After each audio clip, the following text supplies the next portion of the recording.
and I don't expect to be forgiven. I'm simply here to apologize. So recently, it was the 5-year anniversary of the vlog that changed Logan Paul's life at the time.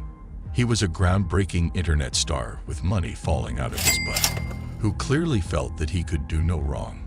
1 month ago, the social media superstar with over 16 million YouTube subscribers at the top of his would quickly find out that he was not invincible, and in fact, he would seemingly turn the whole world against him with one single video. I, like most people over the age of 10, already thought that Logan was quite frankly an idiot. He was loud, he was annoying, and he was disrespectful. Worst of all, he was essentially making content for kids and thought it would be a good idea to document something so disgusting on a public platform with ads. There's really no describing the twistedness of someone's brain to be able to go to Japan looking for this film. The vlog. Go back and edit the vlog. Give it a final look after adding it with your team and decide to post it for millions of people to see. After this all went down, I thought he was about to be done forever. He had been removed from YouTube's partner program and was getting, on a massive level, it's been tough. Millions of people literally telling me to hate me to go die in a fire.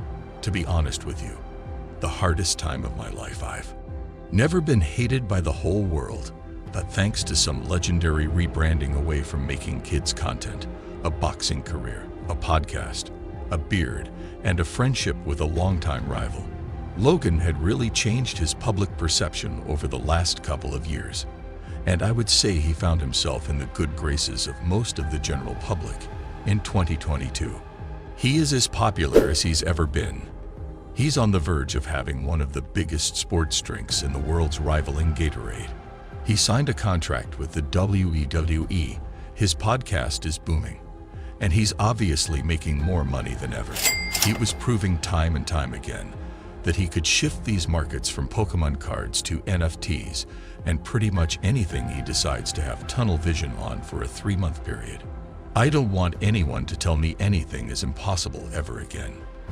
The fact that I'm in here with one of the greatest boxes of all time proves that the cuts can be beat. It was almost as if everything, at least the public perception of everything involving Logan, had turned to gold. But even in the midst of all this success, one big criticism made detractors had against him was that he was so scared of being canceled again that he essentially became a mouthpiece for all that is politically correct on all social issues. He started to represent the safest possible take because he wanted to continue and maintain his business deals without fear of backlash from the general public, like a fear of being canceled. To me, I see this and I'm like, what fucking G? Like he don't give a. Logan is in trouble for his shady business practices. After YouTube investigator CoffeeZilla revealed a video series he had been working on for the last year where he exposed Logan Paul's CryptoZoo project. Today we're investigating Logan Paul's CryptoZoo, a blockchain game that made millions, but never worked.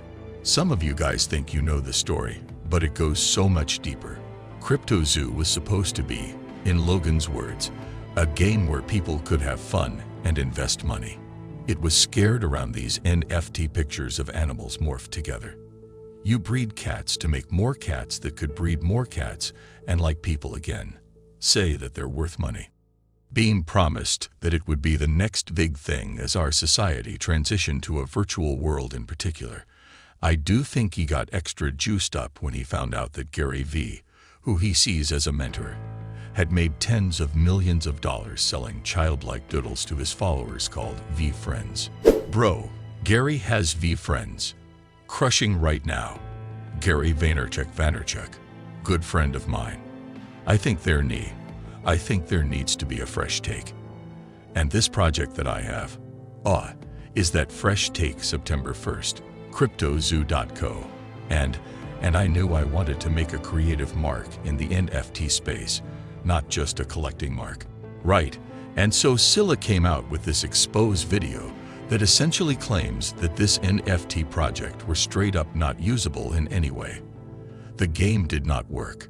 You could not hatch your CryptoZoo animal, which was an essential part of this quote-unquote game, and that they essentially left investors in the dark after they put these tens to hundreds of thousands of dollars into Logan's pocket. Now meeting with Incorporated from the outside, looking in that this would be enough to end Logan. I mean, you would think it would completely destroy his reputation, but this is far from his first rodeo when it comes to selling his audience on sketchy projects that he gets all excited about for a few months and then forgets all about once something else catches his eye. Last year, he promoted a project called Dink Dunk, which was a shit crypto coin that Logan Paul put out at the height of the crypto mania. Are y'all seeing a running theme here at first? Glance's Dink Dunk is just a fun cartoon, created by some of the world's top comedians and influencers. But Dink Dunk is so much more than that. Dink Dunk is the world's first ever decentralized IP given to a community and run by a community. Bullshit. And the real worst part about that is that he tried to make it look like he was some randomly interested investor in the project that he was promoting, but he really designed the entire thing. Zillow also covered this story back when it happens, and I really do encourage you guys to go check out these full videos that CoffeeZilla has done. At this point, that guy is producing higher quality shit than what you see on Netflix. And let's also not forget about the time earlier last year, I believe that Logan launched these Logan card, which were also NFTs, and sold $5 million worth of this bullshit. And he even came out with an NFT Pokemon card for himself. And then in April of this year, he launched, another money grab with his 99 originals, which was once again more of this NFT trash. He marketed this as some sort of huge project that consumed his life for the last. As he sought to get the coolest Polaroid possible, it's the only thing I care about. Each picture is an NFT. It all ties to my entire right. Seriously, are you guys seeing a running theme here with this stuff and in him announcing this? That was pretty much the official death of CryptoZoo, as investors all around the world felt like he was spitting in their face by announcing this after abandoning the CryptoZoo, which had a similar narrative as this project, that it was taking all of his time and consuming his entire life. The most important thing we're doing. Kids are gonna care about the blockchain because of my project. That's incredible. Yeah, imagine your first experience in the blockchain is with crypto. Yeah, don't invest in this S&P 500. Don't get a Roth IRA. Not kids buy my shitty project. I just don't feel like Logan will ever stop being successful because he does get away with it time and time again, as have many other influencers out there. He, like many other people in the crypto and NFT space, has now shown his true colors, and obviously I feel like you should never invest in anything he does or really believe him about anything he says in regards to his business.